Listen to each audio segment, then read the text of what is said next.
What's happening, everybody? Happy Thursday. Hope you're doing well. Hope everybody's safe, healthy, and happy. Hey, I just wanted to do a quick video today showing you, it's a little windy out here, hopefully it's not too bad, showing you the progress that I've had on the things that I've planted over the last few weeks that I have videos on. So I got it outside right now. I just brought them outside. It's a little chilly out, but I want to start getting these things hardened up. It's actually pretty damn windy too, hopefully not too windy. But here we go.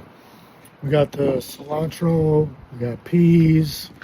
They're starting to look a little rough, but hopefully we get them going. Peppers that aren't going yet. I've planted the poblanos twice. The blue nose are doing good, or the bull nose. And then all the tomatoes are doing pretty well.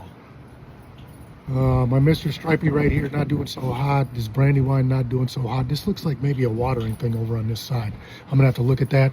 And then my sun golds, I've planted those twice, so not doing so hot on those. Here's some of the lettuces that I've planted. This lettuce, this flashy trout lettuce is really, really good. And it's doing pretty well already. It's a little weak, so I'm gonna have to work on that. And then broccolis, cabbages, cauliflowers, my crazy dogs. So yeah, that's what I got. And just a quick update. So everything's kind of growing. I'm bringing it outside a little bit to get hardened up or start hardening them up. I brought them out yesterday for an hour. Today, it might only be an hour or two just because it's kind of chilly and windy. So hope everybody has a fantastic Thursday, fantastic rest of your week. End of the weekend. Have a great weekend. I will see you before then. Take care of each other.